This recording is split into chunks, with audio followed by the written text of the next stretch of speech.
অত্যন্ত গুরুত্বপূর্ণ বক্তব্য সম্মানিত উপস্থিতি, আল্লাহর রাসূল সাল্লাল্লাহু আলাইহি ওয়াসাল্লামের একটি হাদিস, মান আকালা তাইয়িবান ওয়া আমিলা ফি সুন্নতি ওয়া আমিনান নাস বাওয়াইতাহু দাখালাল জান্নাহ।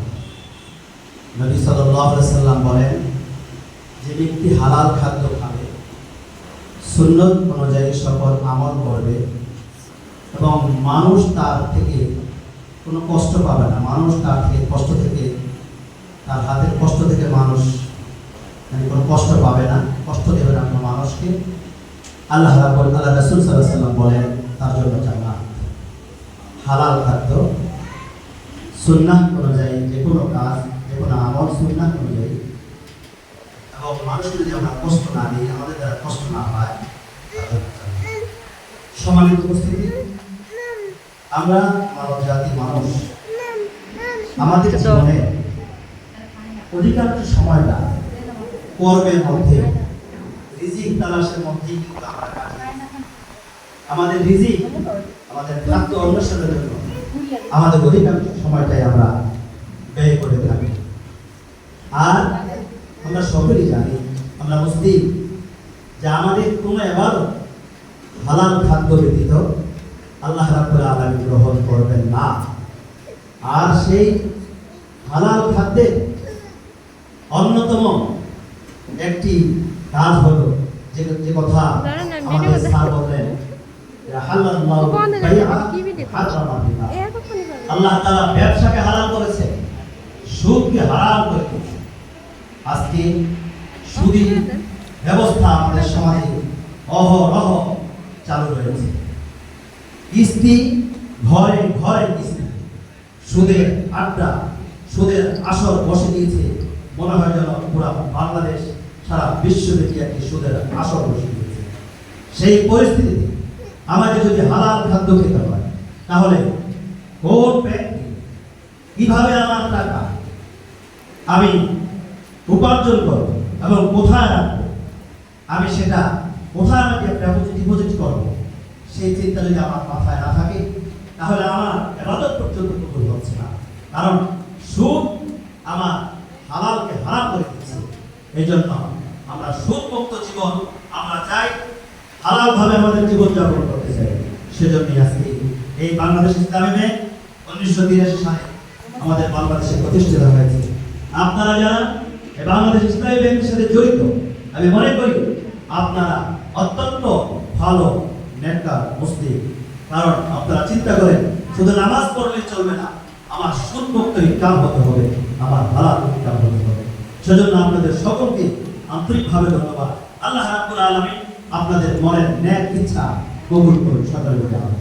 সম্মানিত উপস্থিতি, এ পর্যায়ে আমাদের সামনে গ্রাহকদের পক্ষ থেকে বক্তব্য নিয়ে আসবেন। তার আগে আমি একটু জানতে চাই, আপনারা যারা এখানে বসে আছেন আমাদের সামনে, কষ্ট করে আপনারা যারা গ্রাহক এসেছেন, আপনাদের পক্ষ থেকে, আমাদের মা বোনদের পক্ষ থেকে অথবা আমাদের ভাইদের পক্ষ থেকে যদি কেউ এসে চায়, কিছু বলতে চান, আমি চাই আপনারা কিছু বলেন। আছেন নাকি কেউ এসে চায় বলবেন? বা আপনাদের এই ব্যাংক সম্পর্কে কিছু জানার থাকলে, যে অন্যান্য ব্যাংক এই ব্যাংকের মধ্যে পার্থক্য হয়, বেচা কেনার মধ্যে, আর আমরা যে টাকা জমা দিচ্ছি অতিরিক্ত টাকা পাবো, এই এখানে অতিরিক্ত টাকা পাইলাম, সুদী ব্যাংকের মধ্যে অতিরিক্ত টাকা পাইলাম, এর মধ্যে পার্থক্যটা যদি আপনাদের মনের মধ্যে যদি প্রশ্ন থাকে, থাকতেই পারে, থাকাটা স্বাভাবিক। অনেকে বলো, আমরা কিন্তু সেগুলো মসজিদের মিম্বারের মধ্যে আমরা বলে থাকি, আমরা ওয়াজ মাহফিলে, আমাদের শিক্ষা প্রতিষ্ঠানে আমরা বোঝানোর চেষ্টা করি যে সুদ আর বেচা কেনার মধ্যে পার্থক্যটা কি, এটা আমরা বলি। আপনাদের মনে প্রশ্ন থাকতে পারে, আপনারা যে কোনো প্রশ্ন আপনারা করতে পারেন, আমাদের স্যারেরা এখানে রয়েছেন, ওনারা আপনাদের জবাব দেবেন। সম্মানিত উপস্থিতি, এ পর্যায়ে গ্রাহকদের পক্ষ থেকে শুভেচ্ছা বক্তব্য নিয়ে আসছেন ছাত্র নেতা মোহাম্মদ লোয়া।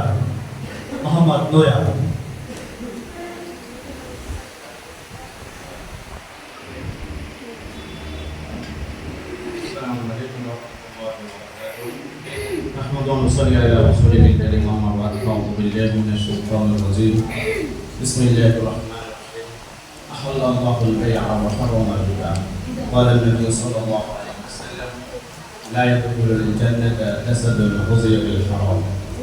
আল্লাহ তাআলা দরবারে লাখো শুকর আদায় করছি, আমরা এই তরুণ প্রজন্মের আমরা 1971 সালে আমাদের 2024 সালে যারা দেশের স্বাধীনতাকে বিপন্ন করে মানুষের ইসলামী ব্যাংক পর্যন্ত যাদের হাত থেকে রক্ষা পায় না, তাদের থেকে আমরা আমাদের তরুণ প্রজন্মের অসংখ্য ভাইয়ের রক্তের বিনিময় এই দেশকে 34 জুলাই এক নতুন বাংলাদেশ পেয়েছি। আল্লাহ তাআলা আমাদেরকে সেই সুযোগ করে দিয়েছেন, এই জন্য আল্লাহ তাআলা শুকর আদায় করি আলহামদুলিল্লাহ। দুরূদ ও সালাম পেশ করছি মানবতার মুক্তির যোদ্ধা উম্মতের কান্ডারি।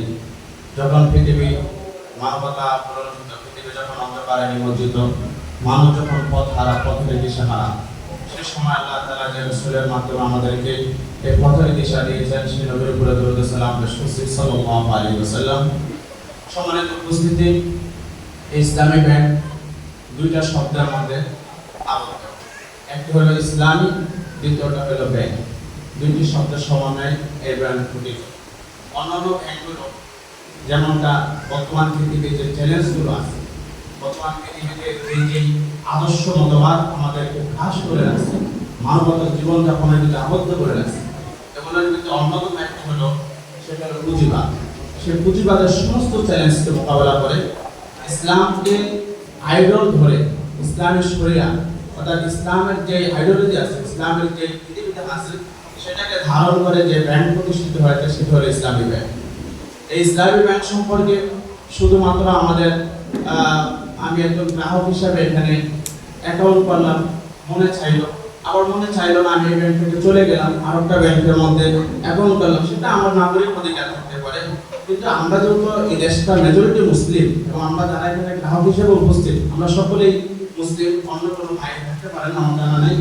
তো আমি আপনাদের স্মরণে আল্লাহ তাআলার কথা স্মরণ করে দিতে চাই, সেটা হলো আল্লাহ তাআলা বলে আউযু বিল্লাহি মিনাশ শাইতানির রাজিম ইয়া আইয়ুহাল্লাযীনা আমানু দুখুলু ফিস-সিলমি কাফা। আল্লাহ তাআলা বলতেছেন, তোমরা যারা ঈমান এনেছো, আমি আপনাদের থেকে জানতে চাই আপনারা কি সবাই ঈমান এনেছেন? তাহলে আমাদের কি বলছে, আপনাদেরকে বলছে, আমাকে বলছে। আপনি মনে করেন যে আমাকে বলছে ইয়া আইয়ুহাল্লাযীনা আমানু, তোমরা যারা ঈমান এনেছো, তাহলে যদি আপনি ঈমান এনেছেন তাহলে আপনি মনে করেন যে আল্লাহ তাআলা আমাকে বলছে, এখনই বলছে, এখন আমাকে এটা শুনতে হবে। কি বলছে আল্লাহ তাআলা?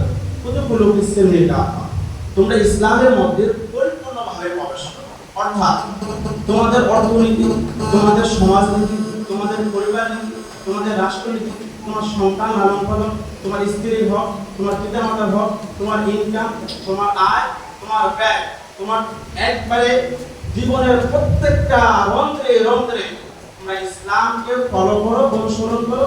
এই কথা আল্লাহ বলতে, যারা তোমরা ঈমান আনছো তারা তোমরা এইভাবে ইসলামের মধ্যে প্রবেশ করো। তাহলে ইসলামের ভিতরে যেহেতু পরিপূর্ণ প্রবেশ করতে হবে, তো মানুষের জীবন ধারণের ভিতরে সবথেকে বড় একটা অংশ হলো অর্থ।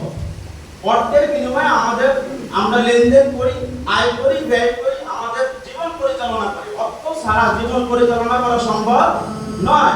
তাহলে আমরা আল্লাহ তাআলা যেহেতু আমাদেরকে মুমিন হিসাবে বললো তোমরা পরিপূর্ণ প্রবেশ করো, তাহলে অর্থকে বাদ দিয়ে, অর্থকে সুদের সাথে সংযুক্ত রেখে আমরা ইসলামে পরিপূর্ণ প্রবেশ করার কোনো সুযোগ নেই। এই জন্য এই যে বাংলাদেশে এই বর্তমান পৃথিবীর সমস্ত চ্যালেঞ্জকে মোকাবেলা করে ইসলামের মাধ্যমে, ইসলামাইজেশন করে, এই যে আমাদেরকে একটা হালাল অর্থনীতি দিয়েছে, এই যে আমরা যেটা গ্রাহক হতে পেরেছি, এজন্য আমরা আল্লাহ তাআলার শুকরিয়া আদায় করি আলহামদুলিল্লাহ। ইভেন আপনারা জানেন আল্লাহ রাসূল সাল্লাল্লাহু আলাইহি ওয়াসাল্লাম বলছে যে তাদের সাথে আমাদের যুদ্ধ, আল্লাহ এবং আল্লাহ রাসূলের সাথে যুদ্ধ, যারা হারামের সাথে, সুদের সাথে সম্পৃক্ত। এই সুদখোর যারা সুদ দেয়, যারা সুদ নেয়, যারা সুদ লেগে, যারা সুদের সাক্ষী দেয়, এই চার ব্যক্তি সমান অপরাধ। আপনি যদি আপনার মেয়েকে একটা ব্যাংকের কাছে বিবাহ দিতে যান, আমাদের দেশে বা বর্তমান পৃথিবীতে পুঁজিবাদ তারা যে ব্যাংক ব্যবস্থা তৈরি করেছে হারামের সুদের মাধ্যমে, এই ব্যাংকের কাছে আপনার মেয়েকে বিবাহ দিলে বিবাহ শুদ্ধ হবে না। সেই ক্ষেত্রে আল্লাহ তাআলা আমাদেরকে আমাদের এই ভাইদের মাধ্যমে যারা ইসলামী ব্যাংক প্রতিষ্ঠা করেছেন, তাদের মধ্যে অন্যতম ছিলেন মীর কাসেম আলী। ওনাদেরকে এই রাষ্ট্র সরকার রাষ্ট্রকে যন্ত্র হিসাবে ব্যবহার করে তাদেরকে হত্যা করেছে। এই ব্যাংকে ধ্বংস করার সমস্ত পায়দারা করেছে, সমস্ত ব্যাংকে নস্বাত করতে সরকার সফল হলো। আল্লাহর মেহেরবানিতে ইসলামী ব্যাংক এখন টিকে আছে, ভালোভাবে টিকে আছে, এবং ইতিমধ্যে তাদের সমস্ত ব্রাঞ্চ থেকে ইসলামী ব্যাংক মুক্ত হয়েছে। এই জন্য সবকিছু মিলিয়ে আমরা যদি আমাদের জীবনে এই আমাদের বিশেষ করে এই অর্থটা আমাদের রেমিটেন্স আমার ভাই, আমার বাবা, কারো স্বামী, এভাবে তারা যে তার ঘাম পায়ে ফেলে রক্তকে ঘাম করে তারা যে টাকা প্রেরণ করে, যদি শুধুমাত্র আমার একটু ভুলের কারণে আমি একটা অন্য ব্যাংকের ভিতরে লেনদেন করে যে ব্যাংকের মাধ্যমে ইসলামের শরিয়া দ্বারা পরিচালিত না, তাহলে আল্লাহর কসম আপনার প্রত্যেকটা টাকা হারাম হয়ে যাচ্ছে, আপনার স্বামীর কষ্ট বিফলে যাচ্ছে, আপনি হারাম জমা করছেন। আল্লাহ রাসূল বলেন লা ইয়াদখুলুল জান্নাতা, কখনোই প্রবেশ করবে না, লা ইয়াদখুলুল জান্নাতা জাসাদুন মুজিয়া বিল হারাম, যে হারাম ভক্ষণ করে। এজন্য প্রিয় শুধু আমরা এই হারাম থেকে বাঁচার জন্য দুনিয়ার সাথে আখিরাতের সফলতাকে চিন্তা করে আমরা ইসলামী ব্যাংকের সাথে সম্পৃক্ত আছি এবং সম্পৃক্ত থাকবে ইনশাআল্লাহ। আর যদি অমুসলিম কোনো ভাই থাকেন, তার ব্যাপারেও মেসেজ আছে। ইসলাম শুধুমাত্র মুসলমানদের ধর্ম না, ইসলাম গোটা পৃথিবীর সমস্ত মানুষের ধর্ম। যারাই শান্তি চায় এটা নিচে আশ্রয় নিতে পারে, এটা ছায়া তলে আসতে পারে। ইসলাম চায় এমন একটা ব্যাংকিং, এমন একটা অর্থ ব্যবস্থা যেটার মাধ্যমে সমস্ত মানুষ কি করবে, একটা সুখে শান্তিতে সমৃদ্ধশীল রাষ্ট্র জীবন করতে পারবে। এখানে শুধু আমাদেরকে ইসলামিক ব্যাংক সুবিধা দিচ্ছে এরকম না, যারাই সুবিধা নিতে চাচ্ছেন, যারাই মানবতার পক্ষে আসতে চাচ্ছেন, সবাইকে এখানে স্বাগত। যারা উপস্থিত হয়েছেন আপনাদেরকে ধন্যবাদ জানিয়ে ইসলামিক ব্যাংক কর্তৃপক্ষকে আজকে আন্তরিক মোবারকবাদ জানিয়ে আমি আমার বক্তব্য শেষ করছি। আসসালামু আলাইকুম ওয়া রাহমাতুল্লাহ। ধন্যবাদ ডক্টর মোহাম্মদ নূরে আলমকে। আল্লাহ রাব্বুল আলামিন আমাদের তৌফিক দান করুন, আমরা যেন কোরআন হাদিসের উপর আমল করতে পারি। সম্মানিত উপস্থিতি, ইসলামী ব্যাংক বাংলাদেশ লিমিটেড যখন থেকে দেশের